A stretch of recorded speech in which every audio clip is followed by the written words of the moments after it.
messieurs, bonjour, bienvenue dans Chine France, le journal, votre émission quotidienne d'information sur la Chine en français. Sans transition, voici les titres de l'actualité. Le ministre chinois des Affaires étrangères s'entretient par téléphone avec le conseiller diplomatique du président français sur les relations bilatérales et la situation en Afghanistan. Des relations sino-américaines améliorées sont nécessaires pour la coopération sur le changement climatique. La croissance du PIB chinois cette année est attendue à 8,2%. Les universités chinoises améliorent leur classement mondial. Le conseiller d'État chinois et ministre des Affaires étrangères Wang Yi s'est entretenu mercredi par téléphone avec Emmanuel Beaune, conseiller diplomatique du président français Emmanuel Macron. Ils ont discuté des relations bilatérales, de la recherche des origines de la pandémie de Covid-19 et de la situation en Afghanistan. Au cours de leur conversation, Wang Yi a noté que sous la direction stratégique des chefs d'État des deux pays, les relations sino-françaises s'étaient globalement développées de manière saine et régulière. Il espère que les deux parties continueront à renforcer leurs échanges bilatéraux à haut niveau, à approfondir leur coopération pratique dans divers domaines et à promouvoir constamment le développement de leurs relations bilatérales. La Chine est heureuse de voir l'Union européenne devenir plus forte, a-t-il indiqué, soulignant que la Chine et l'Europe étaient des partenaires plutôt que des rivaux et que leurs intérêts communs l'emportaient de loin sur leurs différences. Il a ajouté que renforcer le dialogue Chine-Europe est profitable aux deux parties et plus généralement au monde entier. Notant que la France est un grand pays, doté de traditions et d'une pensée stratégique indépendante, le ministre chinois des Affaires étrangères espère qu'en mettant l'accent sur les intérêts communs à long terme de la Chine et de l'Europe, la France saisira l'occasion que représente son exercice de la présidence tournante de l'Union européenne pour aider les relations Chine-Union européenne à éliminer les interférences, à surmonter les difficultés, à se renforcer avec régularité et à retrouver leur vitalité. Les États-Unis ont récemment forcé leur communauté du renseignement à effectuer une recherche des origines de la Covid-19, une enquête qui était clairement anti-scientifique et constituait un exemple typique de politisation de la recherche des origines du virus, a affirmé Wang Yi. Il a ajouté que la partie américaine ne visait qu'à blâmer la Chine pour faire oublier son propre échec en matière de lutte contre l'épidémie.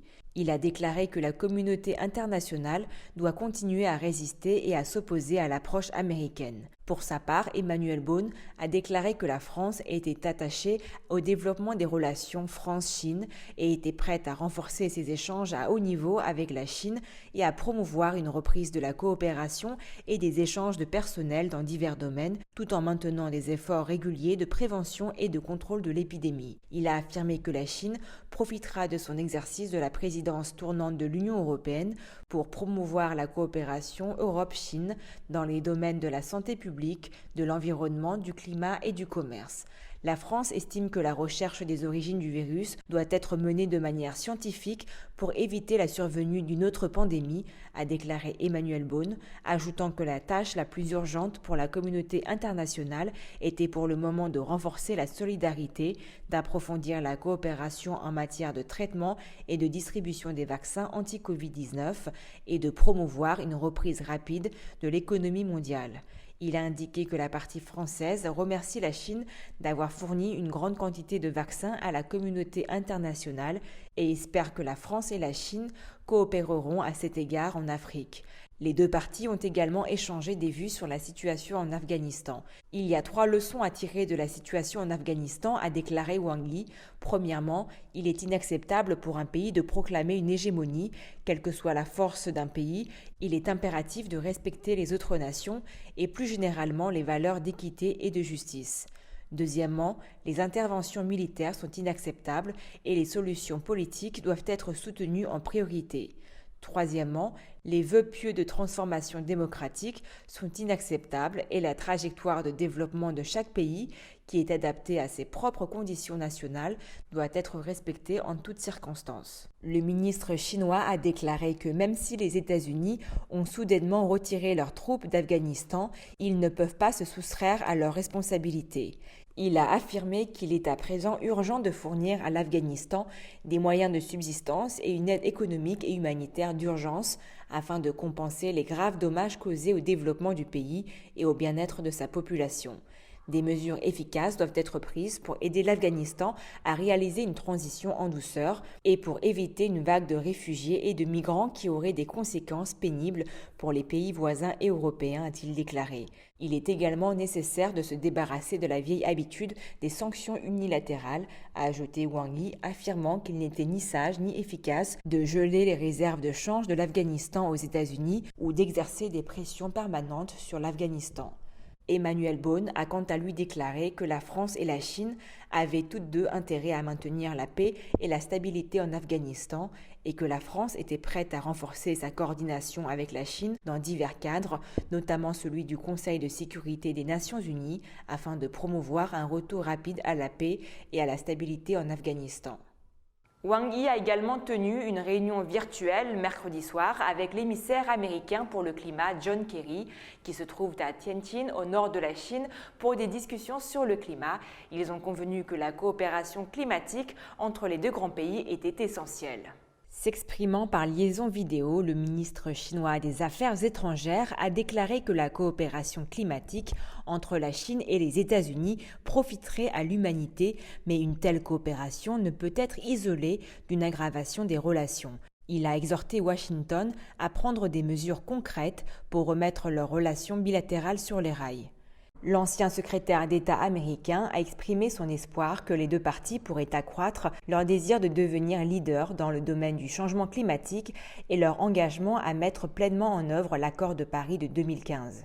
Le changement climatique est l'un des rares domaines où les deux pays travaillent ensemble. La prochaine COP26 à Glasgow sera une occasion unique de démontrer cette coopération et ce leadership.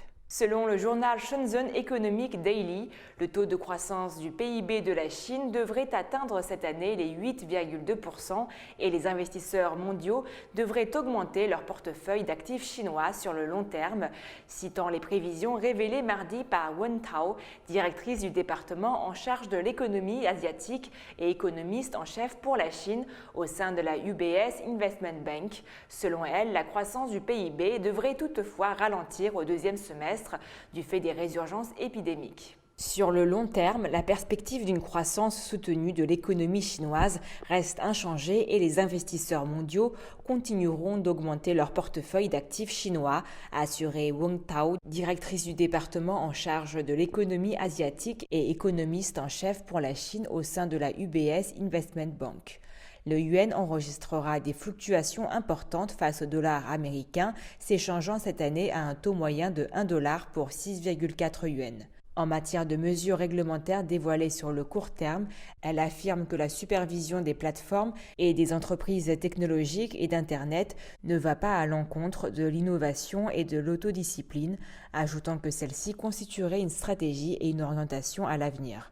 À l'heure actuelle, la détention mondiale des actions chinoises de classe A représente moins de 5% de la capitalisation totale de ce marché, note Meng Lei, une stratège spécialisée dans les actions de classe A au sein d'UBS Securities. Elle ajoute qu'en réalité, il y a eu un afflux net de plus de 20 milliards de yuans au mois d'août par le biais des transactions vers le nord, c'est-à-dire que l'argent investi dans la partie continentale de la Chine depuis Hong Kong par l'intermédiaire des programmes de connexion boursière. L'amélioration de la position des universités chinoises dans le classement mondial illustre les progrès accomplis pour réduire l'écart entre les meilleures institutions du pays et leurs homologues étrangers. Le classement des universités mondiales montre que les établissements d'enseignement supérieur chinois ont fait des progrès significatifs ces dernières années, soutenus par le plan de la Chine visant à développer des universités de classe mondiale et des disciplines de première classe.